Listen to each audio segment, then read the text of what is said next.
Hello students, कल एक question का सॉल्यूशन दिया था, एक क्वेश्चन आपको मैंने दिया था और दो क्वेश्चन कराए थे और एक क्वेश्चन दिया था मैंने।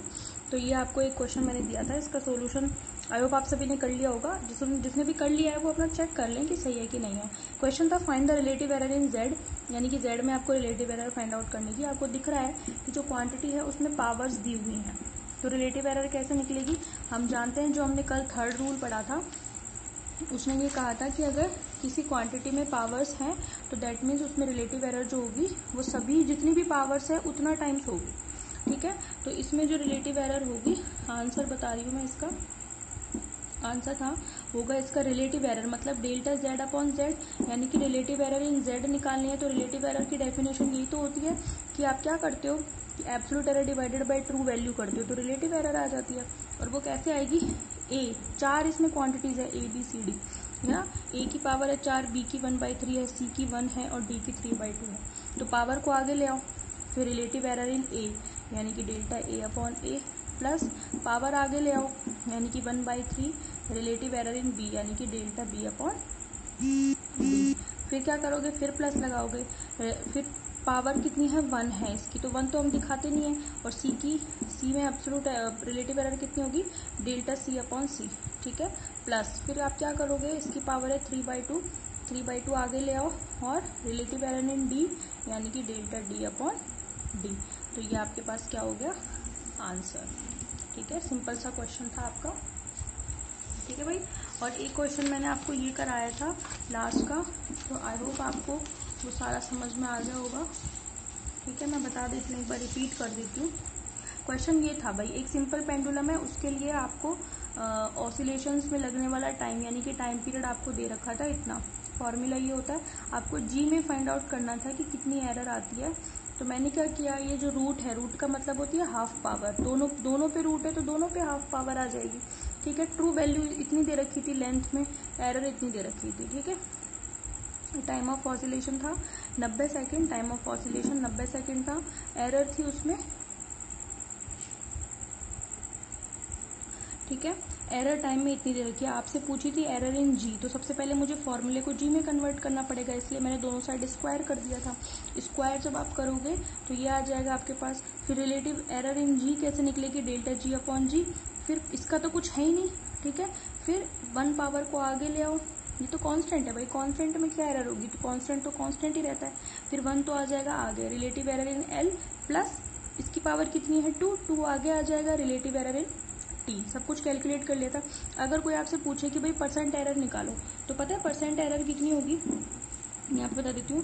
परसेंट एरर इन जी पता है कितनी होगी, परसेंट एरर कैसे निकलती है, रिलेटिव एरर को ही तो आप 100 से मल्टीप्लाई कर देते हो, यानी कि जितना भी आंसर आया है उसको 100 से मल्टीप्लाई कर दो, तो ये कितना आ जाएगा 2.7%।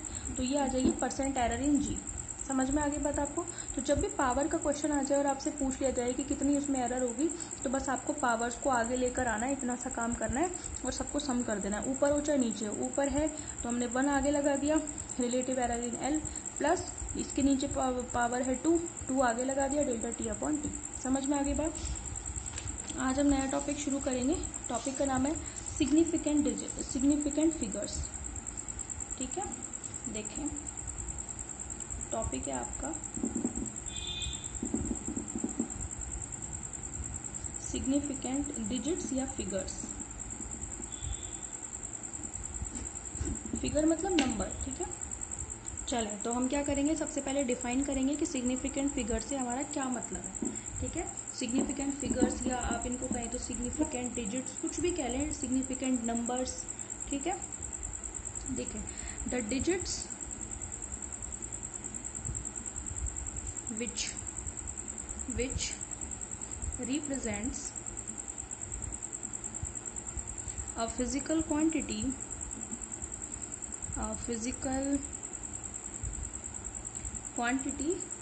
accurately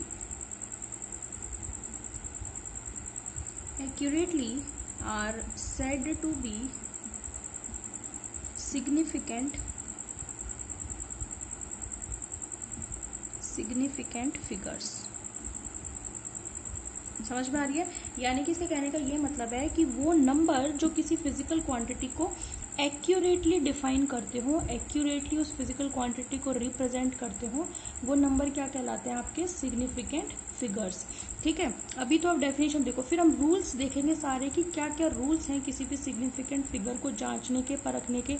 आप कैसे कहोगे कि किसी नंबर में कितने सिग्निफिकेंट डिजिट है। तो डेफिनेशन क्या होगी, किसी भी फिजिकल क्वांटिटी में कितने एक्चुअल डिजिट्स हैं, यानी कि जो उसके एक्यूरेट नंबर को दर्शाए, वो आपका सिग्निफिकेंट फिगर कहलाता है। समझ में आ गई बात आपको। तो इसके कुछ रूल्स हैं, तो रूल्स क्या क्या हैं वो आप देख लें। ठीक है, तो हम बताएंगे नेक्स्ट इसमें rules for determining the significant, ऐसे लिखे, हाँ, द सिग्निफिकेंट नंबर्स। ठीक है, यानी कि यहाँ अब आगे हम क्या करेंगे, सारे रूल्स देखेंगे कि किसी भी नंबर में कितने सिग्निफिकेंट नंबर है, किसी सिग्निफिकेंट फिगर में कितने सिग्निफिकेंट नंबर है, वो पता लगाएंगे। समझ में आ गई। Number first rule, all non zeros digits are significant. यानी कि जितनी भी नॉन जीरो डिजिट्स होती हैं, यानी कि नॉन जीरो से मतलब जिनमें जीरो नहीं आता, ठीक है, ऐसी जितनी भी डिजिट्स होती हैं वो हमेशा सिग्निफिकेंट, सिग्निफिकेंट मतलब एक्यूरेट होती हैं। समझ में आ गई। उनमें एक्यूरेट नंबर ऑफ डिजिट्स होती है, उनमें हम कुछ कम ज्यादा नहीं कर सकते। तो जिनमें जीरोज नहीं होते, ऐसे सारे नंबर सिग्निफिकेंट नंबर्स में काउंट होते हैं। समझ में आ गई। ठीक है, जैसे फॉर एग्जाम्पल आप ले लीजिए, सपोज करें x इज इक्वल टू आपके पास है 82451, ये आपके पास कोई नंबर है। ठीक है, इस नंबर में कितने से आपसे कोई पूछे कि बताओ इसमें कितने सिग्निफिकेंट नंबर है, तो आप कितना कहोगे, 1 2 3 4 5। 5 इसमें क्या है, नंबर ऑफ सिग्निफिकेंट डिजिट्स। तो इसमें है 5 सिग्निफिकेंट डिजिट्स, या डिजिट्स या नंबर्स या फिगर्स, कुछ भी कह लो आप।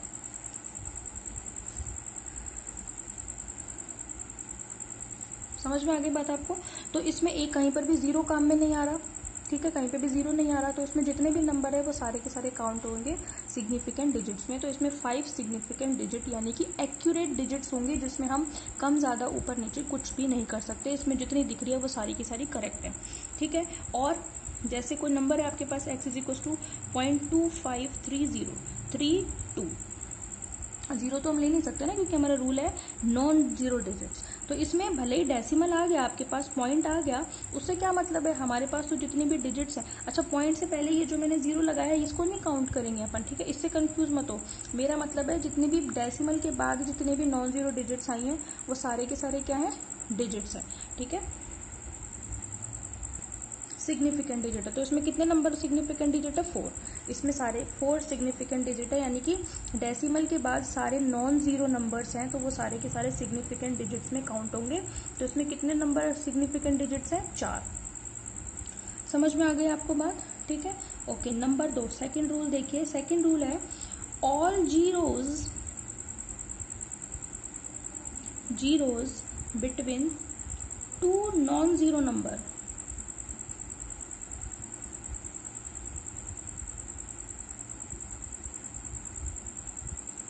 Are significant.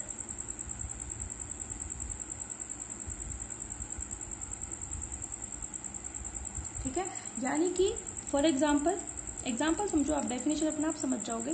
जैसे x इज इक्वल टू आपके पास 3.0025 है। ठीक है, तो आपने क्या कहा कि जितने भी जीरो हैं किन्हीं भी दो सिग्निफिकेंट डिजिट्स के बीच में या नॉन जीरो डिजिट्स के बीच में, वो आपके क्या कहलाते हैं, सिग्निफिकेंट होते हैं। जैसे आप इसमें देख रहे हो कि यहाँ पे ये जो 2 जीरो आ रहे हैं ये 2 और 3 के बीच में है, और 2 और 3 क्या है, नॉन जीरो, यानी कि जो जीरो नहीं है। तो नॉन जीरो डिजिट्स के बीच में जितने भी जीरो आते हैं वो भी सिग्निफिकेंट डिजिट्स में काउंट होते हैं। समझ में आ रही है मैं क्या कहना चाह रही हूँ। सेकेंड रूल है आपका, किन्हीं भी दो नॉन जीरो नंबर्स के बीच में जितने भी जीरो आएंगे वो सारे के सारे सिग्निफिकेंट डिजिट्स में काउंट होंगे। समझ में आ गई। तो 3.0025 में कितने नंबर ऑफ सिग्निफिकेंट डिजिट्स हैं, 5 सिग्निफिकेंट डिजिट्स। समझ में आ गई बात आपको? जैसे और देखो x इज इक्वल टू आपके पास अगर आ गया 6.030507, ठीक है। इसमें देखो आप, इसमें देखो जितने भी इसमें जीरो आए हैं वो सभी आपके नॉन जीरो नंबर्स के बीच में, पहला वाला 0 6 और 3 के बीच में जो कि नॉन जीरो है, दूसरा वाला 0 3 और 5 के बीच में जो कि नॉन जीरो है, तीसरा वाला 0 5 और 7 के बीच में जो कि नॉन जीरो है, 5 और 7 नॉन जीरो है। तो इनके बीच में जितने भी जीरोज आ रहे हैं वो सारे जीरो सिग्निफिकेंट फिगर्स में काउंट होंगे। तो इसमें कितने सिग्निफिकेंट डिजिट है? 3 ये, 3 6 और 1 ये 7 सिग्निफिकेंट डिजिट्स हैं, ठीक है। और आप एग्जांपल ले लो, जैसे x इज इक्वल टू, जैसे कोई नंबर है आपके पास 20003, ठीक है। इसमें देखो जितने भी जीरो आ रहे हैं वो 2 और 3 के बीच में, ये तो डेसिमल वाले एग्जांपल हो गए, ये विदाउट डेसिमल है, इसमें कोई डेसिमल या पॉइंट नहीं आ रहा। तो 2 और 3 के बीच में 3 जीरो है आपके यहाँ पे, तो ये आपके सिग्निफिकेंट डिजिट्स होंगे, ठीक है। समझ में आ गई? तो जो नॉन जीरो नंबर्स हैं उनके बीच में जितने भी जीरो आएंगे वो हमेशा सिग्निफिकेंट डिजिट्स में काउंट होंगे। बात समझ में आ रही है आपको? ठीक है। तो आपके यहाँ पे कितने सिग्निफिकेंट डिजिट होंगे? 1 2 3 4 5 सिग्निफिकेंट डिजिट्स।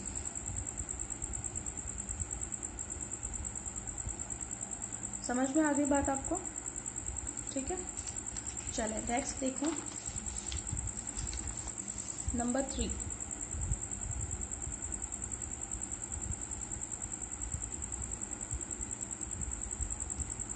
थर्ड रूल देखें आप, नंबर थर्ड रूल है आपका, इफ इसको ध्यान से देखना, दो सिंपल थे। If a number is less then one all zeros right to the decimal and left